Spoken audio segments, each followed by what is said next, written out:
Sir से मेरी बात हुई थी, क्योंकि मैं इनको 4-5 साल से परेशान कर रही थी। मुझे हेयर ग्रोथ करने हैं, लंबे बाल पसंद है, मेरे बढ़ना बंद हो गए हैं। फिर जब लॉन्च हुआ तो इन्होंने खुद से कॉल करके मुझे बोला कि अभी आ गया है, अब तुम यूज करो। तो मैंने कहा ठीक है, तो मैं करती हूँ। तो अभी मुझे sir every month hair cut लेना पड़ता है। मैं एवरी मंथ हेयर कट लेती हूँ, क्योंकि रीजन क्या है कि हम लोग फील्ड में होते हैं तो धूल धूप लगती है। आप ये बताइए, ठीक है, एप्लीकेशन का तरीका कैसे यूज करते हैं? मैं उसको ऐसे यूज करती हूँ, वैसे नॉर्मली जो हम मार्केट के शैम्पू यूज करते हैं तो उसको कहते हैं डायरेक्ट स्कैल्प पे नहीं लगाना, लेकिन हम ग्रीन टी शैम्पू को डायरेक्ट स्कैल्प पे लगा सकते हैं। और सबसे बड़ी चीज ये है कि स्कैल्प पे लगाने से ही उसके रिजल्ट और बेटर आते हैं। इवन मेरे यूट्यूब चैनल पे एक वीडियो भी है जो मैंने हेयर वॉश करके दिखाया है, जिसमें ग्रीन टी शैम्पू और अपना कंडीशनर दोनों मैंने लगा के दिखाया है। विद इन 1 वॉश मैंने मतलब प्रैक्टिकली सामने रिजल्ट दिया है कि आप विद इन 1 वॉश 20 से 30% आपका हेयर लॉस कम कर सकते हो। फर्स्ट वॉश में उसका रिजल्ट आता है, और डायरेक्ट आप स्कैल्प पे यूज कर सकते हो उसको, उससे हेयर ग्रोथ भी मिलती है और जो डेड हमारे बाल होते हैं वो सारे निकल जाते हैं। मुझे आपको इकोनॉमिक क्वेश्चन पूछना है कि चलो मार्केट में मुझे वो जो शैम्पू का सैचेट है बस 1-2 रुपए में मिलता है और आपका इतना महंगा है, तो मैं ये ग्रीन टी शैम्पू बोले आप, हमारा कोकोनट ऑयल जो मिलता है वो भी बस 40-50 रुपए को मिलता है, और आपका 300 रुपए का बोतल में क्यों लूँ? एक ग्रीन टी शैम्पू में इतना महंगा आपसे क्यों लूँ? मैं आपको बताती हूँ सर, ग्रीन टी शैम्पू बिल्कुल भी महंगा नहीं है एक्चुअली। रीजन उसका ये है कि जब भी हम मार्केट में शैम्पू परचेज करते हैं, जैसे फॉर एग्जांपल 1 रुपए का शैशे परचेज किया तो उसमें 75 ml ही सिर्फ होता है, जबकि आप धनवंतरी में 229 रुपए में 200 ml आपको मिल रहा है। सबसे बड़ी चीज तो आप अगर एक साथ क्वांटिटी लेते तो आपको वो ज्यादा चलता है। दूसरा, जो मार्केट का शैम्पू है, अगर मेरे बाल हैं तो मुझे 3 या 4 शैशे चाहिए अपने बाल धोने के लिए, लेकिन ग्रीन टी शैम्पू आप थोड़ा भी लोगे, क्योंकि उसमें वो केमिकल तो है नहीं कि आपको बहुत सारा झाग फाग चाहिए, बस आपको बाल साफ करने हैं और आपके रूट्स में आपको देना है, हेल्थी चीजें देना है आपके रूट्स में।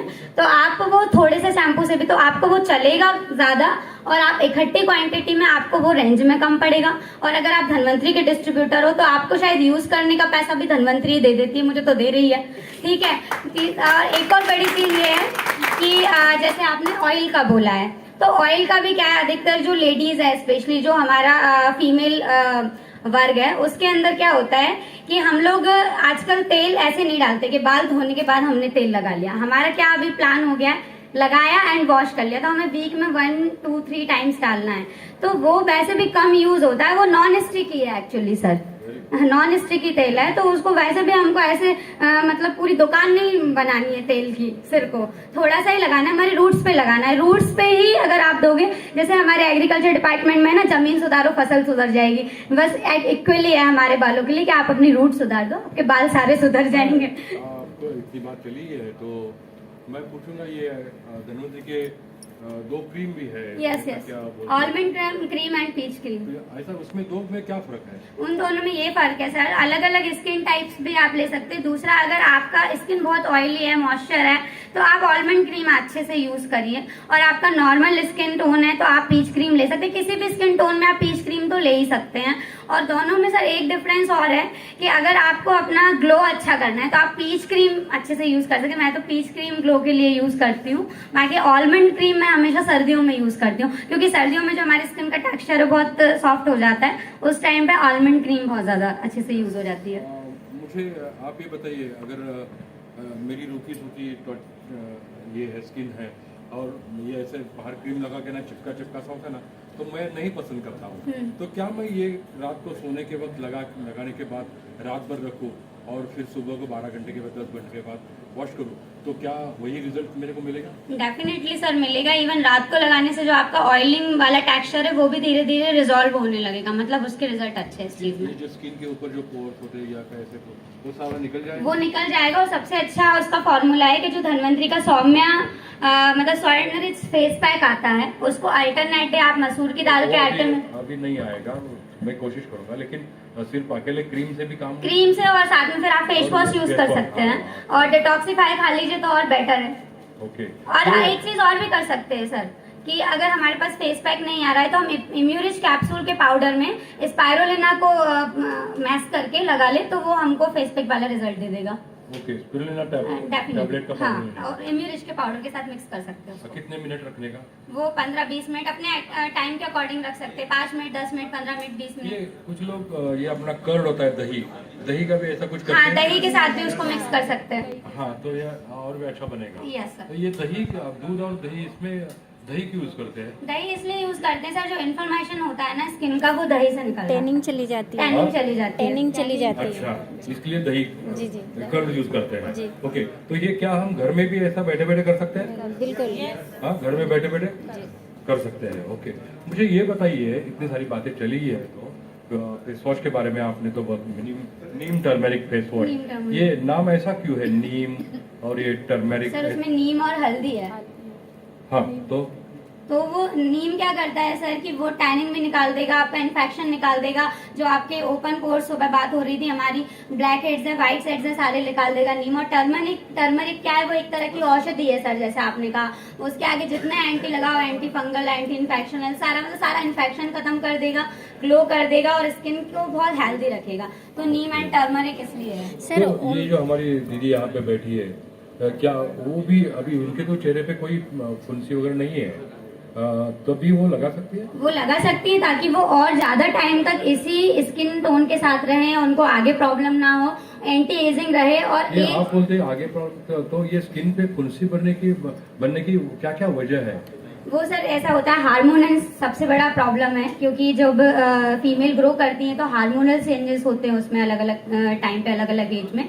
तो हार्मोनल चेंजेस के टाइम पर जो प्रॉब्लम आएंगी। दूसरी, पीरियड्स कई बार इनरेगुलर होते हैं, ल्यूकोरिया होता है या कुछ और पीसीओडी का प्रॉब्लम है, उसका भी पूरा रिजल्ट लेडीज में स्किन और हेयर पर ही दिखता है सबसे ज्यादा। चलिए, ये थोड़ा आगे, थोड़ा 1-2 मिनट का वक्त है आपके पास? जी सर। तो मैं आपको पूछूंगा, ये जो धन्वंतरी में ऐसे सोप लाए हैं, तो क्या आपकी कंपनी आयुर्वेदिक प्रोडक्ट की कंपनी है और ये कंपनी अभी सोप बेचने का काम कर रही है? तो सर अच्छी बात है ना ये तो, क्योंकि अगर हम सारी चीजें केमिकल फ्री यूज कर रहे हैं तो सोप भी केमिकल फ्री ही यूज कर लेते हैं ना, कोई इन्फेक्शन नहीं होगा और हमको हेल्थ अच्छी मिलेगी। Okay okay. कौन कौन से तरीके के सोप, वैसे आप बोलते हैं आयुर्वेदिक सोप जैसा है ये चीज, तो कौन कौन से सोप है आपके पास? सर एक स्क्रब सोप है, जैसे आज मैंने अगर ब्यूटी पार्लर्स की बात करूं तो बॉडी स्क्रब कराने के लोग 1200-1500 रुपए तक एवरेज दे देते। नॉर्मल पार्लर्स की बात कर रही हूँ, हाई प्रोफाइल की तो बात ही नहीं कर रही हूँ। तो हमारा सर 60 रुपए का स्क्रब सोप है। आप एक बार लगा के देखेंगे ना पूरी बॉडी में, आपका पूरी बॉडी का जितना टैनिंग है, मैल है, गंदगी है, सारा साफ हो जाएगा। आप जरूरी नहीं है रोज स्क्रब सोप से नहाए, हफ्ते में 2 बार नहा लीजिए। बाकी आप नॉर्मल सिद्धार्थ कल्प सोप से नहा लीजिए, हफ्ते में 1 बार चारकोल से नहा लीजिए, तो आपको अच्छा पूरा फेशियल मिल जाएगा बॉडी में। चारकोल सोप क्या है? चारकोल सोप से चारकोल से बनी हुई एक सोप है जो कि अच्छे से बॉडी की ग्लो के लिए काम करती है। मैंने उसका जो सबसे अच्छा रिजल्ट देखा है, आप पूरा अपना स्क्रब कर लो, मतलब स्क्रब सोप के साथ, और फिर चारकोल से नहा लो, तो आप बढ़िया ऐसे लगते हो ब्यूटी पार्लर से बॉडी पॉलिशिंग होके आए हो। चंदन सोप भी है, तो वो अच्छी स्मेल के लिए, फ्रेगनेंस के लिए। गर्मियों में आप चंदन सोप से नहाइए तो आपको लगेगा नहीं कि हम गर्मी में इतने जा रहे हैं, फील्ड में जाओ आराम से नहाओ चंदन सोप के साथ। और अपने चलिए किचन, ये इसकी सब महिला बहन की बात टैनिंग के लिए भी काम करता है। हाँ जी, टैनिंग के लिए भी काम करता है। ट्रेनिंग के लिए सारे सोप्स काम करेंगे अपने। तो एक और चीज के बारे में, अभी तो हमारी एक बेटियां, दीदी बैठी है यहाँ पे, ये तो उनको कॉस्मेटिक की रेंज आपकी पसंद आई है। मैं ये चाहता हूँ आपसे, क्या ये कुकिंग में भी आपकी कंपनी कुछ काम कर रही है? हाँ सर, थोड़ा बहुत तो कर रही है, हाँ। मतलब जितना जरूरी है, नेसेसरी ये उतना तो कर रही है। विघ्नहर्ता के मैंने कहा सुना था। विघ्नहर्ता ऑयल सर एक ऐसा ऑयल है हमारे पास धनवंतरी में। एक तो ये राइस ब्राइन ऑयल है। कल की बात है, जब कल परसों हम लोग ट्रेन में आ रहे थे तो मुझे एक दिल्ली के व्यापारी मिले, अगर वो अभी आ गए होंगे तो शायद पीछे कहीं बैठे होंगे, मैंने उन्हें ट्रेन में इन्वाइट किया था। तो वो क्या ट्रैवलिंग कर रहे थे, वो मुझसे कहने लगे सबसे अच्छा तेल मूंगफली का होता है। तो मैंने उनको थोड़ा बहुत उनको समझा के मैंने कहा मूंगफली का मैं भी इतना नहीं है, सबसे अच्छा राइस ब्राइन का होता है, क्योंकि उसके अंदर कोई फैटी एसिड्स नहीं है, कोई भी फालतू की चीज नहीं है, मोटापा बढ़ाता नहीं है वो। दूसरी चीज ये है कि अगर आप विघ्नहर्ता तेल को घी की जगह भी यूज करते हो, सबसे बड़ी चीज, तो वो आपको बहुत अच्छा रिजल्ट देगा, घी की तरह ही लगेगा, आपको लगेगा नहीं कि तेल और घी में क्या अंतर है। सबसे बड़ी चीज है, जब आप लोग किचन में पूड़ी या पराठे कुछ बनाते हैं तो वो ऊपर एक धुआं टाइप का हो जाता है, वो तेल की जो स्मेल आने लगती है। सुबह का जो तेल का बना खाना है वो आप शाम को नहीं खा सकते, जबकि अगर आप विघ्नहर्ता यूज करते हो तो वो चीज। दूसरी चीज ये है, सबसे बड़ी चीज, कि वो आपके कोलेस्ट्रॉल को नहीं बढ़ने देगा, आपको हार्ट प्रॉब्लम्स से दूर रहेगा, आपका बीपी कभी नहीं बढ़ने देगा।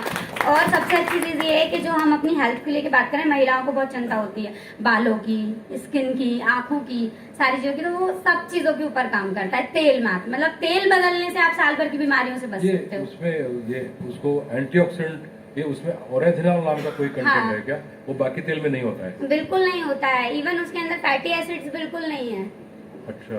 क्योंकि सारे तेल के अंदर फैटी एसिड्स हैं जो मोटापा बढ़ाते हैं। ट्रांसफैट है। उसमें ट्रांसफैट जीरो ट्रांसफर है, फैट्स हैं, तो बिल्कुल जीरो कोलेस्ट्रॉल है। नहीं बढ़ेगा, बिल्कुल नहीं बढ़ेगा। ट्राइग्लिसराइड नहीं बढ़ेगा, और ये ओरेथिनॉल की वजह से शरीर के एंटीऑक्सीडेंट मिले तो इम्यूनिटी बढ़ेगी। इम्यूनिटी बढ़ेगी और बीमारियों से दूर रहेंगे हम। ये जो मैडम ने कहा, क्या आपको मंजूर है ये सारा बोलते हैं? आप बराबर है? तो आप घर में कभी यूज करने का कोशिश किया? आइए मैडम। हाँ हाँ थैंक यू सर। हाँ